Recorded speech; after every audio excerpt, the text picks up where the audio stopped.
Assalamualaikum warahmatullahi wabarakatuh.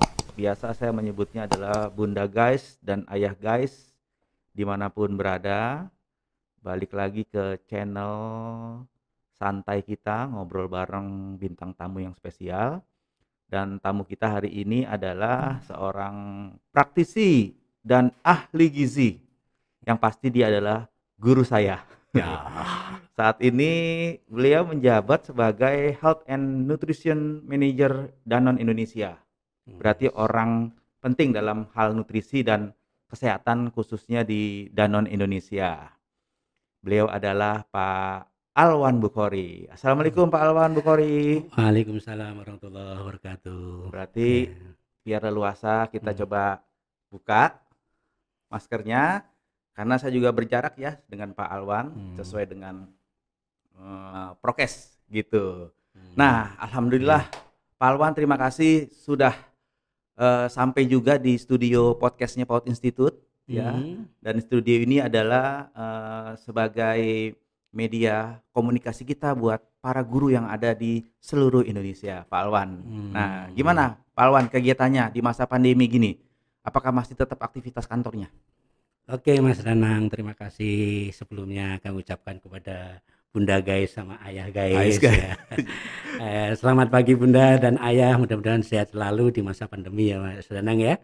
Karena kalau nggak sehat ya berarti kita harus cepat-cepat istirahat dan makanan-makanan yang Vitamin. sehat, vitamin yang Vitamin. diperlukan. Oke, aktivitasnya selama ini ya seperti biasa, Mas. Mm-mm. Seperti biasa, kegiatan kantor Mm-mm. berjalan dengan biasa. Hanya bedanya kalau dulu ngumpul di kantor, sekarang ngumpul di webinar, ngumpul Webinar. di online Jadi gitu. sama sekali Iya. WFH. WFA selama ini masih Heeh. WFA karena di kantor dibagi. Oh, dibagi ya. Ya, jadi Heeh. di kantor itu tidak boleh 100%, tapi selama ini yang Mm-mm. berjalan cuma 25% kapasitas. Seminggu Nah, berapa kali ke kantor, Pak? jadi dibagi Mm-mm. ada kelompok A, kelompok B gitu. Kalau Mm-mm. seminggu di kelompok A, kelompok B minggu depannya gitu. Terus gantian kelompok A-nya Ya. kembali gitu. Berarti ada aja ya, Ada pokoknya aja, di kantor ada ya. aja, betul. Pak Alwan, nah ini Ya. saya kan ketemu Pak Alwan nih pertama kali saat kita diundang nih PAUD Institute Mm-mm. untuk bisa jadi mitra Pak Alwan, mitranya Sari Husada ya, Mm-mm. untuk pendampingan PAUD gitu ya. Pak Mm-mm. Alwan Bukhori, sebelumnya saya mau nanya, Pak Alwan aslinya mana sebenarnya? Asli mana ini Mas? Asli lahirnya, Oh, kampung asli halamannya gitu. lahir. Kalau kampung halaman saya di Ngawi, Jawa Timur. Di Ngawi, Jawa Jawa Timur. Timur. Ngawi terkenal tempe keripiknya, enak itu. Jadi Hmm. sekolah dari SD, SMP, SMA, kuliah SMP, SD, SMP, SMA di Ngawi. di Ngawi. Di Ngawi. Jadi asli Ngawi ya. Asli Ngawi. Kemudian setelah kuliah baru ke Bogor, ke IPB. IPB, Ke IPB, ambil jurusan? ngambil jurusan gizi masyarakat. Oh, jadi dari kuliahnya aja udah gizi ya. Masyarakat. Kenapa Betul. kok milihnya gizi, Pak Alwan? Ya nggak terlalu ini ya sebenarnya. Kalau pas kuliah kan orang itu kan kepengen tertarik di mana gitu kan. Tertarik gizi itu kan sangat penting gitu kan. Nah, dulu sih saya berpikirnya wah kan seneng tuh kalau kerja, kalau bayangan waktu dulu ya, ini cerita dulu. Kalau kerja bisa membantu orang mau di rumah sakit mengobati, wah ini keren nih, bisa bermanfaat. Sederhana itu aja. Terus dari sekian banyak nih, oh kayaknya yang gizi nih, pasti hanya sederhana gitu berpikirnya. Ini gizi nih yang bisa bantu orang. Pikirnya gitu dong. Gitu, Jadi karena ingin membantu orang dari hal yang sederhana ya, yang bisa kita lakukan. Betul. Dan orang lain lakukan. Mikir gitu aja dulu. Pak, tanggal 25 Januari kemarin kan memperingati Hari Gizi Nasional ya. Kalau saya catatan saya nih Pak ya, ini tahun yang ke-61 dan tema Hari Gizinya adalah Gizi Seimbang, Remaja Sehat dan Indonesia Kuat. Bisa nggak cerita Pak tentang sejarah nih Hari Gizi dan tema ini kenapa dipakai? Kalau tema seingat saya remaja sehat bebas anemi. Oh iya, nah, tepatnya anemi gitu ya. Mas ya. Remaja sehat bebas anemi, terus di bawah Indonesia Kuat. Di bawahnya tuh ada gizi seimbang tadi. Remaja Sehat dan Indonesia Kuat. Nah, Indonesia gitu Mas. Oh penting sekali yang namanya remaja ya Mas ya. Remaja itu kalau kita lihat tahun ini nih survei Mas, survei 2001 maksudnya 2020 hasil 2020. hasil survei 2020 itu ternyata generasi yang masuk usia remaja itu disebut generasi apa ya sekarang ya? Generasi Z ya. Generasi Z ya, milenial lah ya. Ada milenial, ada Z ya. Itu banyak sekali Mas. Usia di antara rentang itu tuh besar sekali.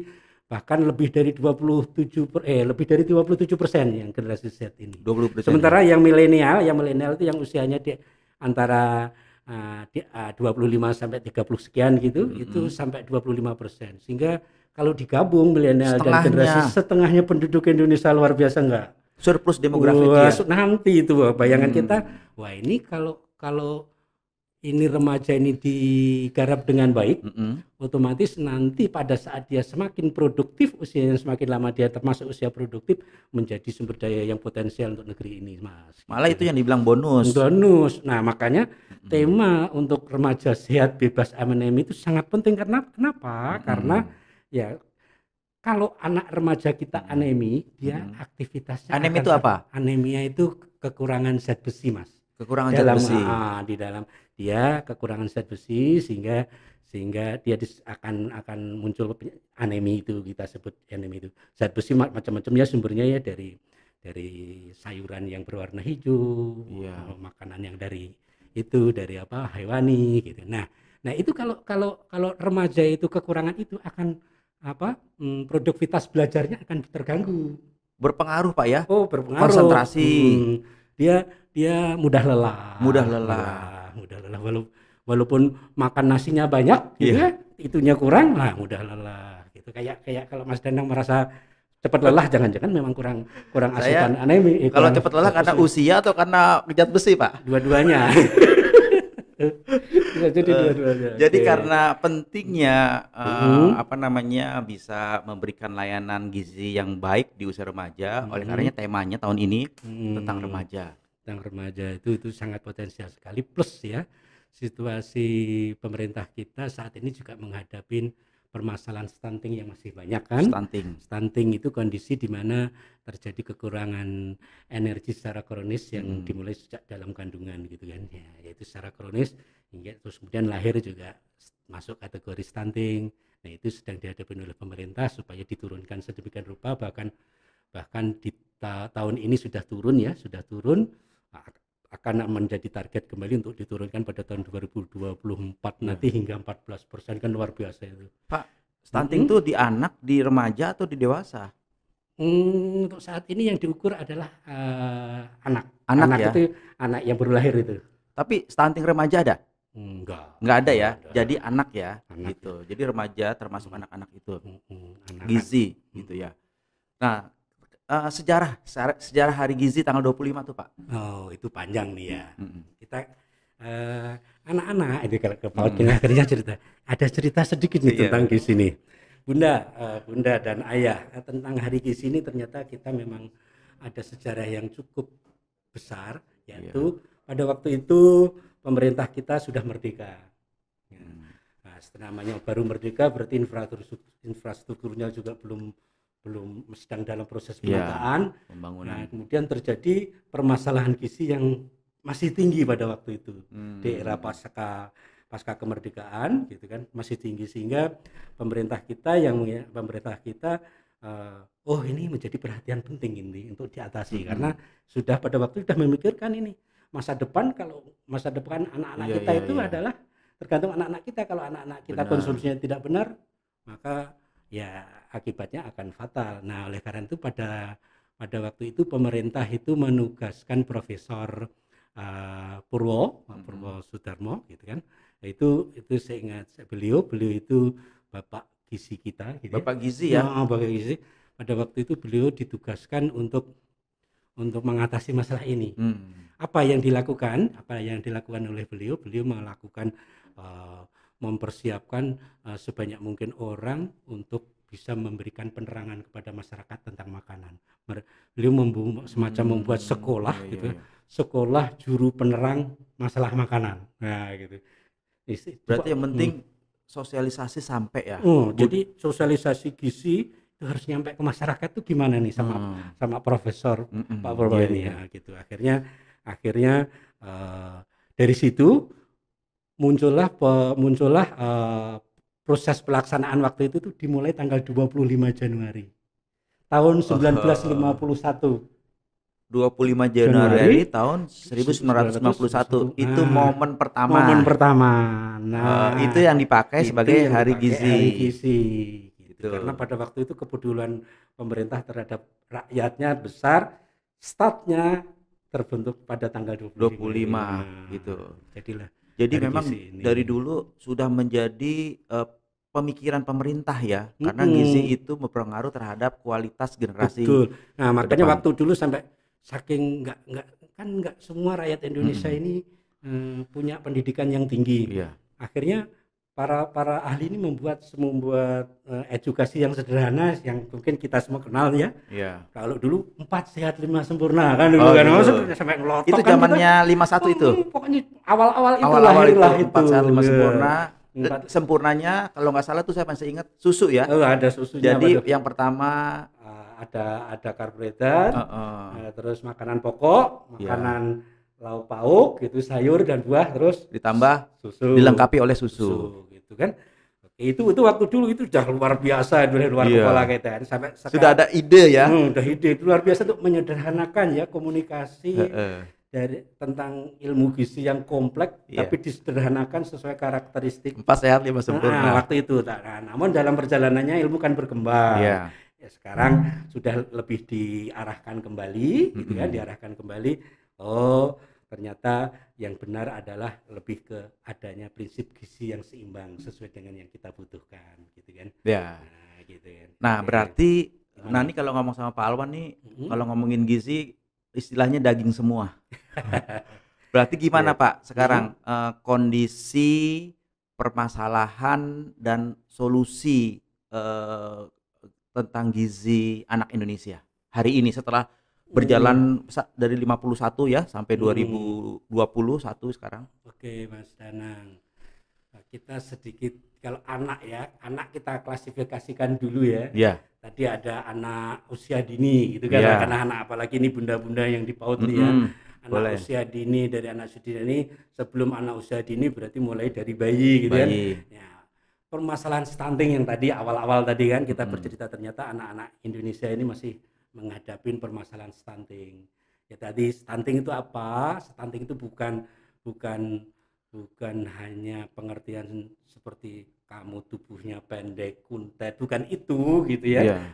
Bukan sekedar itu hanya sebuah indikator, seperti indikator yang memudahkan untuk orang memudahkan membaca, seperti kalau ada alarm mesin itu panas, jarumnya naik gitu. Bukan kalau jarumnya naik, yang dipermasalahkan bukan di jarumnya yang naik, tapi ini tandanya mesin panas kan gitu kan. Nah, demikian juga stunting itu merupakan indikator berat badan tidak seperti anak seusianya.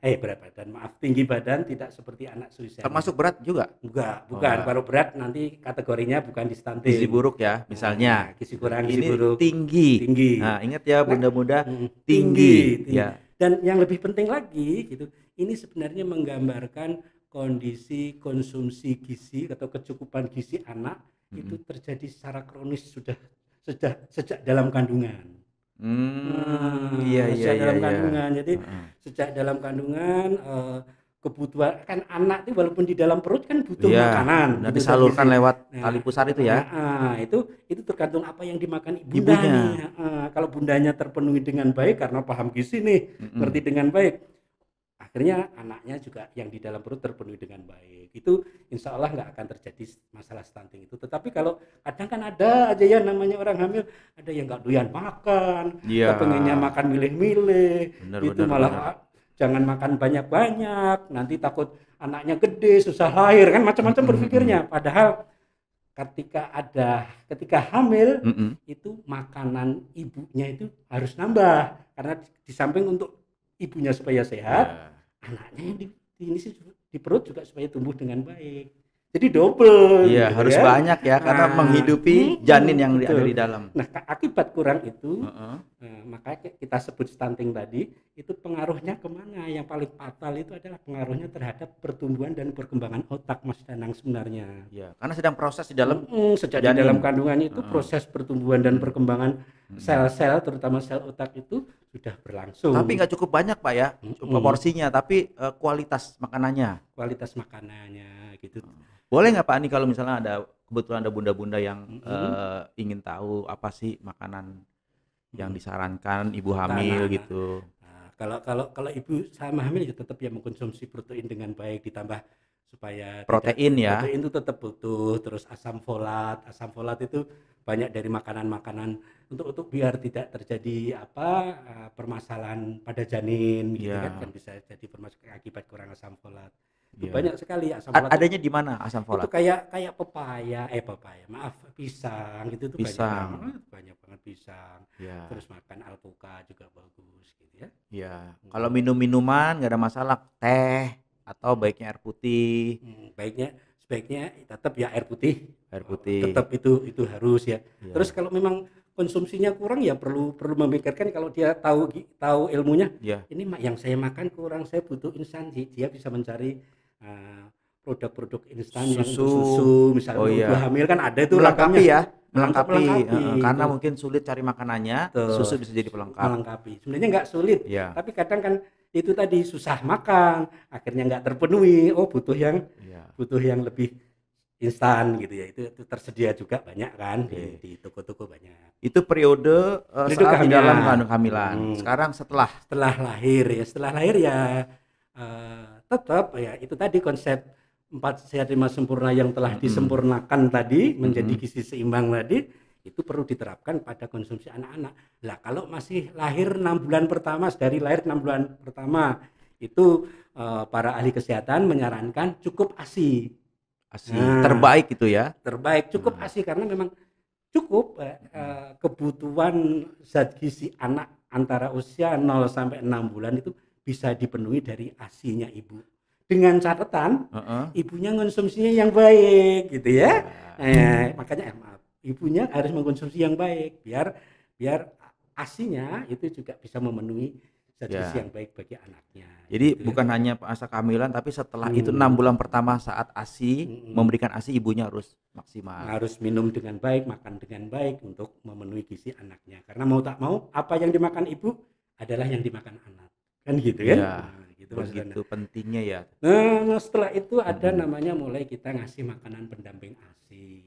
Nah, kan setelah 6 bulan mhm, mulai dikenalkan makanan pendamping. mhm. Jangan langsung makan dikasih sambel, Iya, jangan gitu kan. tapi Jangan. ibunya kalau mau kasih sambal nggak apa-apa? Oh, nggak apa-apa. Heeh. Nggak Anaknya apa-apa. kepedesan nggak, Pak? Enggak Enggak, ya? enggak. Takut. Iya, itu Oke, salah itu kalau anaknya, aduh nanti anaknya kepedesan ya biar enggak ya? Karena ada saringan-saringan alami di dalam tubuh. bilang aja aku ngenalin kamu ya, ini adalah sambel Makanan ya. kesukaan. Makanan kesukaan, Oh, oke. membuat lahap ya. Kayak itu Mas Dana. Nah, itu setelah dikenalkan Mhm. makanan pendamping ya. Terus demikian juga ke sini sudah setahun, mulai 1 tahun, nah mulai bervariasi, nambah lagi gitu kan, udah mulai usia setahun Iya, bervariasi, sudah mulai eh, boleh dikenalkan makanan yang di rumah sebagaimana yang dimakan oleh keluarga, dikenalkan gitu kan. iya, Jangan dikenalkan apa yang dimakan di rumah, dikenalkan. Jangan kalau makan sayur malah diumpetin makan sendiri, oh kamu belum bisa. iya. Nah, itu Padahal sejak dini penting sejak ya. dini penting harus diajak.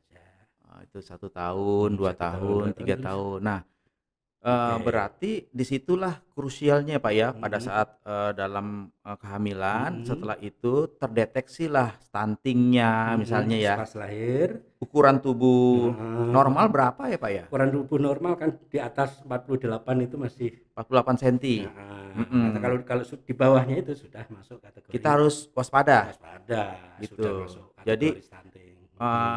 Bunda nih buat pengetahuan ya, Mhm. pada saat nanti dokternya mengukur berat dan tinggi, Mhm. kalau di bawah 48 itu memang harus waspada, Waspada gitu. gitu. Nah, kalau misalnya tahu Pak, Mhm.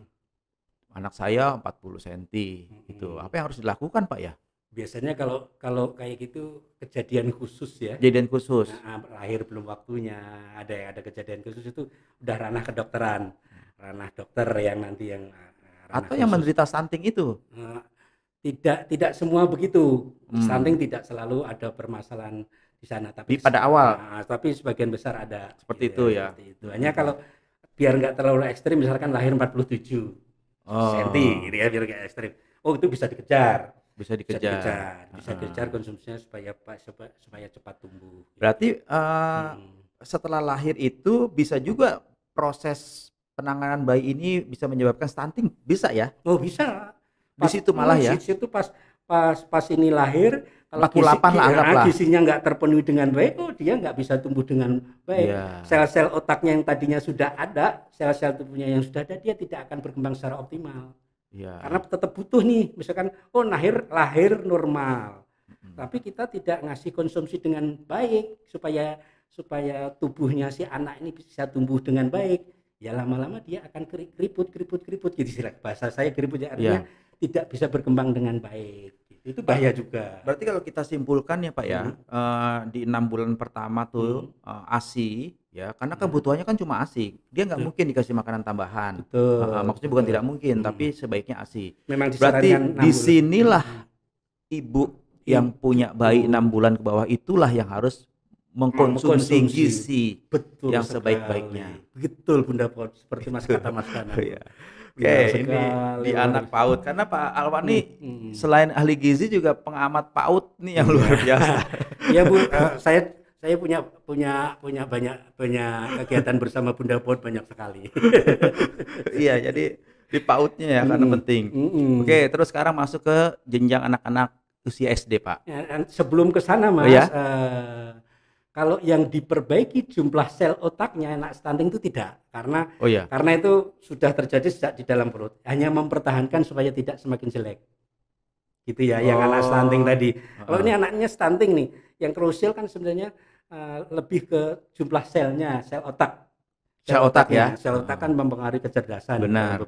Nah, kalau dia lahir sudah tidak bisa bertambah lagi. Ya saat ini ya ilmu yang berkembang saat ini masih seperti itu, tidak akan bertambah jumlah selnya, hanya bisa membesar saja, tumbuh saja dan berkembang aja gitu, bukan berkembang. Kalau itu kan yang pernah saya baca dan pernah saya dengar gitu Pak, ini kan usia PAUD ini kan usia emas tentang pertumbuhan dan perkembangan kapasitas. Betul. Sel otak termasuk ya. Sel otak, fisik segala lah. Iya.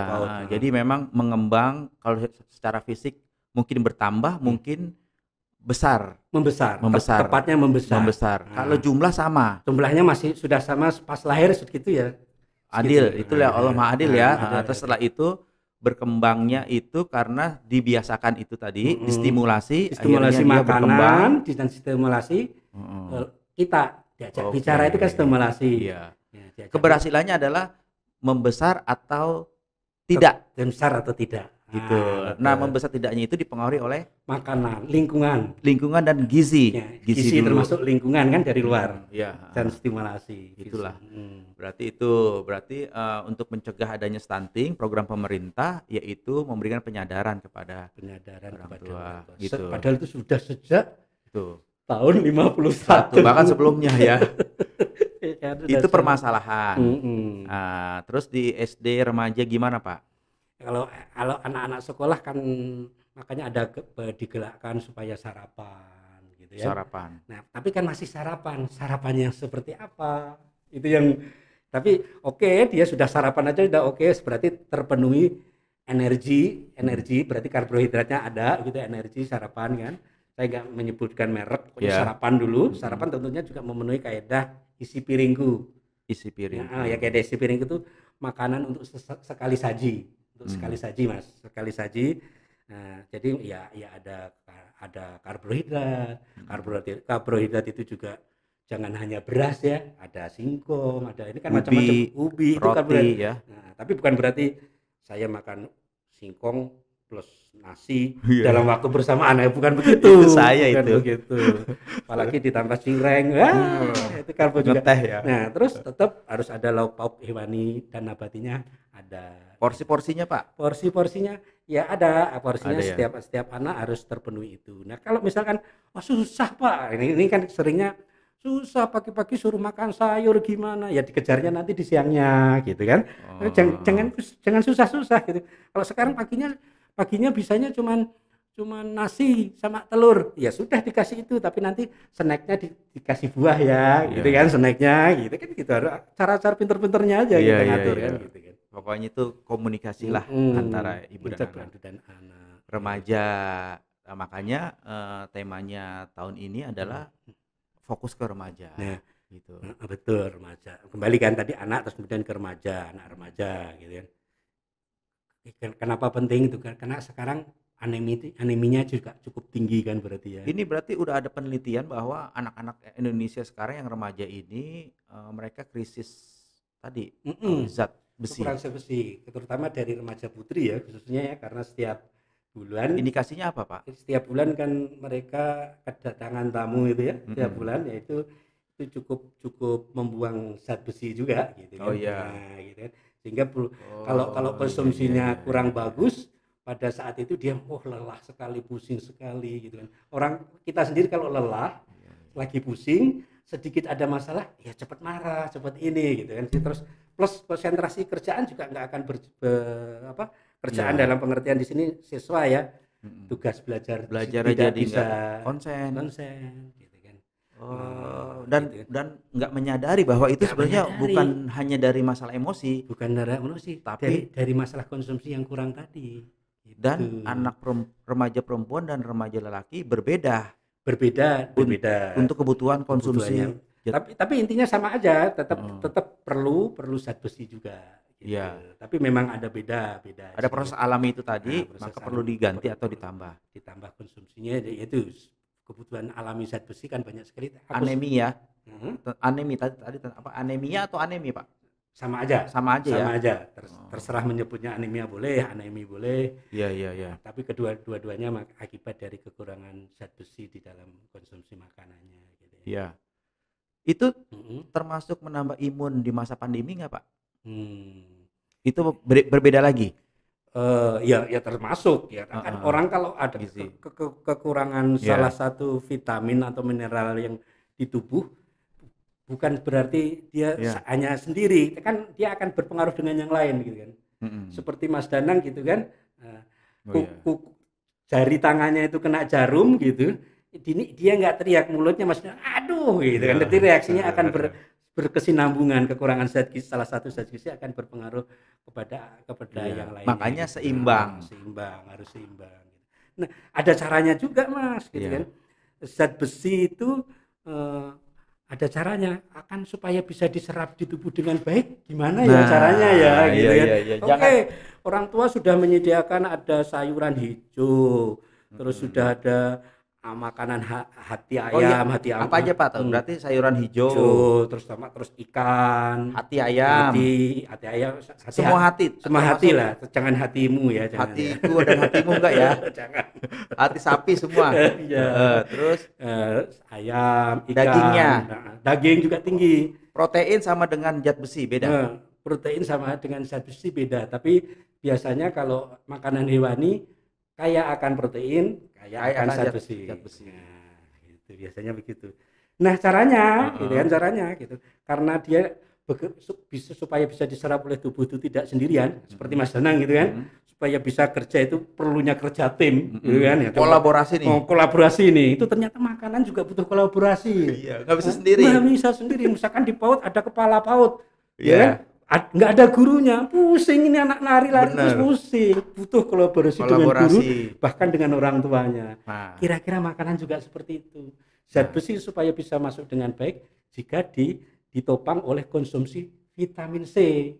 vitamin C. Wah, iya, jadi Iya ketika iya iya vitamin iya. C-nya terpenuhi di tubuh, Cukup? ini akan diserap dengan baik oleh tubuh.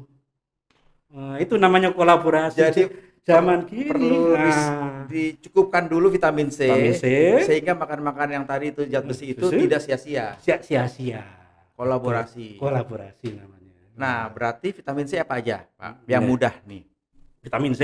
Mhm. Nah, yang mudah nih, Yang jeruk, mudah murah lah. jeruk yang murah. Jeruk sekilo berapa? Jeruk sekilo berapa nih? Jeruk sekilo itu ada yang 15.000, ada yang 20.000, ada yang 25.000. Nah, tahu karena sering belanja jeruk. Tapi ada yang lebih murah tuh, jambu biji yang merah itu. Jambu biji. Itu vitamin C-nya lebih tinggi daripada jeruk dalam satuan gramnya. Yang dalam 100 gram bahan, Iya. nah, sekian, Iya. vitamin C-nya. Jadi nggak harus asam dulu baru vitamin C ya? Bukan. Bukan Salah asam saya. dulu. Nah, apalagi sayur asam, sayur yang basi maksudnya. Enggak Jadi, gitu. jambu biji. Biji, jeruk itu juga tinggi akan vitamin C. Hampir setiap buah itu banyak vitamin C. Ada nggak hubungannya sebelum makan pokok makan buah-buahan supaya tadi kolaborasi? Tergantung kondisi tubuh ya, tergantung dari kondisi tubuh. Tapi sebaiknya kita persiapkan dulu vitamin C-nya ketika kita ketika mau makan ini mau apa yang saya butuhkan. Ketika Mas Danang capek dari kesana kemari, aku lagi butuh banyak energi, ya sudah makan nasi terus minum yang manis gitu kan. Iya, itu yang kita kejar dulu gitu kan. Begitu istirahat minum teh manis dulu. Nggak masalah, tapi jangan terlalu sering ya. Nah, karena membuat kita sudah nggak tinggi. Ke depan membuat gemuk. Ya gitu. Jadi vitamin C itu banyak nggak harus mahal, jadi banyak penemu di sekitar kita banyak gitu. Nah, ini penting nih. Selama ini saya juga nggak tahu bahwa makanan juga perlu kolaborasi untuk bisa memaksimalkan. Nah, teman-teman yang ada di Facebook juga bolehlah interaksi apa yang mau ditanya ya. Mumpung ada Pak Alwan di sini gitu. Yang pasti nanti siaran ini akan direkam dan dibuat video di YouTube channel gitu. Nah, Pak, berarti tadi gizi terus ada isi piringku. Itu program apa tuh maksudnya? Idenya seperti apa, Pak? Isi piringku itu program yang dicanangkan oleh pemerintah ya, dari Kemenkes. Pemerintah ya. Itu beliau itu menerjemahkan kan setelah 4 sehat 5 sempurna kita mengenal gizi seimbang kan. Gizi seimbang gimana ini diterjemahkannya dalam bentuk sehari-hari. Berarti mau takmu di dalam piring dong gitu kan, Pak. Iya. Kira-kira demikian. Kalau sebelum ada isi piringku itu namanya piring makanku. Nah, sebelum isi piring makanku. Nah, tapi kemudian dikritisi kalau piring makanku ini piringnya bukan isinya. Isinya. Akhirnya para ahli gizi sepakat memberikan nama dengan isi piringku. Supaya apa? Isi piringku itu panduan untuk sekali saji. Sekali saji. Nah, kalau gizi seimbang tuh pernah lihat tumpeng ya, Mas ya? Ada tumpeng kayak tumpeng gitu kan. Gambar tumpeng ya. Itu panduan gizi supaya seimbang untuk sehari. Menu untuk sehari. Pagi, siang, sore, malam kayak gitu kan. Iya. Nah, itu semua sorry. Karbohidrat, lengkap, protein gitu ya. Ditambah harus olahraga gitu kan. Tapi nggak ada di gambar tumpeng itu olahraga nggak ada, Pak. Ada. Makanya saya nggak olahraga gara-gara nggak ada di situ. Karena gambarnya nggak bisa lompat-lompat, tapi ada itu gambarnya. ada. Kurang lengkap saya belajarnya. Gambarnya nggak lompat, ada Mas, gitu ya. Jadi ada di tumpeng itu. Nah, kembali lagi ke isi piring itu mengajarkan kepada kita bagaimana sih supaya memenuhi gizi yang seimbang dalam sekali saji gitu kan. Nah, jadi pagi seperti apa, siang seperti apa, sore seperti apa, sehingga dalam satu hari terpenuhi gizi seimbang sebagaimana yang kita butuhkan. Bisa jadi ya kebutuhan gizi saya dengan Mas yang ada di depan sana beda gitu kan. Nah, karena mungkin saya relatif lebih senior, dia junior. Saya nggak mau menyebut usia ya. Sama usia sebenarnya. Sama-sama satuannya tahun. Jumlahnya yang berbeda. Gitu. Akan demikian juga laki-laki atau perempuan bisa jadi berbeda tadi. Bisa jadi berbeda. Karena kebutuhan berarti, fisiknya berbeda. Sama-sama laki pun bisa berbeda. Berbeda. Tergantung aktivitas. Mas Danang olahragawan sama yang tidak akan beda. Tinggi dan berat badan juga pengaruh. Pengaruh. Kebutuhannya. Misalnya yang gemuk dia butuh. Orang itu kalau semakin gemuk, kebutuhan untuk mempertahankan kegemukannya sendiri butuh gizi supaya bisa bertambah nih. Bisa tetap begini. Akibatnya makanan yang dimakan semakin banyak kan? Makin banyak. sisanya semakin menggemukkan terus makin gede gitu. Nah, kalau yang pengen ngurusin badan, Makin ngurusin badan ya makanannya diatur. tetap bergizi tapi Tetap memenuhi prinsip gizi seimbang tadi, jangan ekstrim ya. Aku nggak mau, aku hari ini pokoknya nggak mau makan nasi selama-lamanya ya, jangan. Itu nanti kekurangan. itu namanya ngambek. Pak, Oke. ada titipan nih Pak, titipan pertanyaan maksudnya. Boleh, Yang boleh. pertama dari Kak Saiful Amir di PD Aceh. Masya Allah. Jadi makanan apa yang boleh dan tidak boleh diberikan pada anak usia tertentu? Nah, ini pertanyaan mungkin makanan yang baik atau yang mendukung untuk pertumbuhan kali Pak ya? Iya. Mungkin yang jelas ya makanan yang boleh diberikan adalah pertama yang halal dulu ya. Yang halal. Yang halal dulu. Jadi siapapun usianya makan yang halal yang harus diberikan. Apalagi di PD ini kan, di Aceh lagi kan. Jadi makanan yang halal dulu. Terus kemudian maaf tadi boleh tidak boleh? Yang boleh tidak boleh diberikan pada anak di usia tertentu. Di usia tertentu. Kalau tadi ya sudah disebut nih. Kalau bayi 0 sampai 6 bulan semua makanan tidak boleh kecuali ASI. Ya kan? Wah. Jadi Maka berarti dengan syarat ASI-nya harus lancar. Berkualitas. Nah, ASI-nya harus lancar. Kalau nggak lancar, dari mana dia? Konsultasi ke dokter nanti kan ada saran. Kan ada saran disuruh ngapain sama dokter nanti. Bukan saya. Ya. Bukan ahli gizi lagi, ranahnya ranah dokter. Kecuali gitu ya. Semuanya nggak boleh kecuali ASI. Kecuali ASI itu yang 6 bulan pertama. Bulan dari gitu kan. Karena Allah sudah menciptakan ASI itu sudah sudah memenuhi anak untuk 6 bulan. Cukup untuk semua. Misalkan ada masyarakat juga ada yang salah nih, misalkan pas lahir ASI-nya ibu kan keluar kuning gitu ya. Nah itu mas sedikit lagi gitu kan. Itu harus dikasihkan. Ada yang ngomong itu kotor, padahal itu kolostrum itu penting sekali buat anak untuk daya tahan. Gitu ya. Dan walaupun sedikit itu sudah cukup bagi anak. Karena kebutuhan dia cukup segitu gitu. Lebih banyak tidur daripada lari-lari kan anak kalau masih baru lahir gitu. Terus biasanya kan kalau lapar kan rewel nangis ya. Bayi itu ASI-nya kurang gimana Pak ya? Konsultasi ke dokter ya? Lebih baik konsultasi ke dokter. Kan kalau nggak dokter ya bidan ya. Gitu ya. Kenapa terbatas atau apa penggantinya gitu ya? Di sana harus konsultasi kepada petugas-petugas kesehatan yang Nah, untuk usia-usia lanjutan misalnya Pak. Usia lanjutan kalau tadi yang sudah mulai dari setelah 6 bulan mau tak mau harus dikenalkan namanya makanan pendamping ya. Pendamping ASI. Ya? Bukan pengganti ASI masih tetap, bahkan kalau di dalam Islam kan harus sampai kapan? Sampai 2 tahun ya. Itu luar biasa sampai 2 tahun. 2 tahun ya. Dia ASI harus minum ASI. Mungkin Mas Danang lebih dari 2 tahun, saya juga nggak tahu ya. Iya, saya juga lupa saya itu. Ya jadi sampai 2 tahun makanya masih didampingin dengan ada makanan tambahan. Karena kenapa harus didampingin? Sudah tidak cukup kalau ASI saja. Itu ya harus ada tambahan yang lain.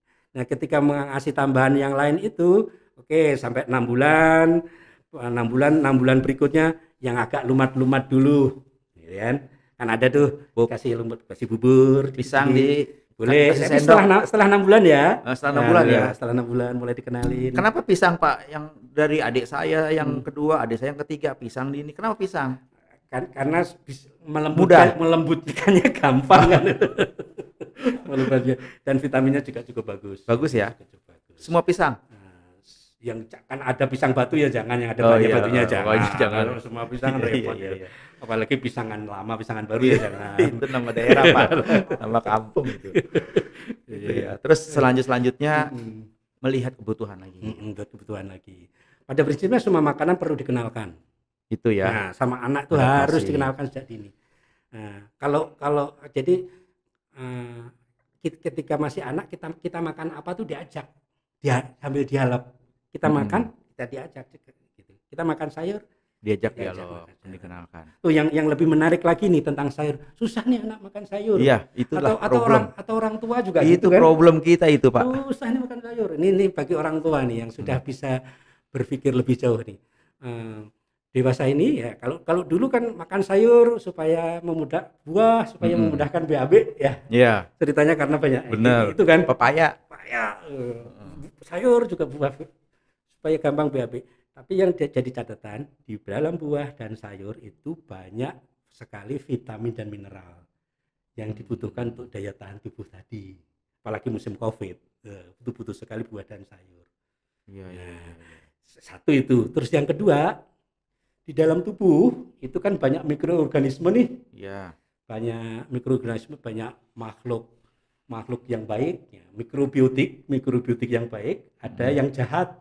Yang jahat itu yang menyebabkan kita sakit. Kalau mikrobiotik yang baik menyebabkan kita semakin punya daya tahan yang baik. Kes PAUD Institute ini ya, ya seperti apa Pak Alwan? Terus apa yang perlu kita kembangkan? Ide PI PAUD Institute untuk mengadakan ini sangat kreatif ya, bagus. Apalagi era sekarang adalah era pandemi, gitu kan. Jadi edukasi lebih banyak kita arahkan secara daring. Nah, ini sebenarnya sarana yang sangat tepat, gitu kan. Sangat tepat untuk teman-teman PAUD Institute untuk menyimak lebih baik, lebih banyak informasi di seluruh pelosok bumi pun kita bisa menyimak, tidak hanya di Duren Sawit, Cipinang, tetapi juga bisa sampai Bekasi dan Maumere sana. Iya.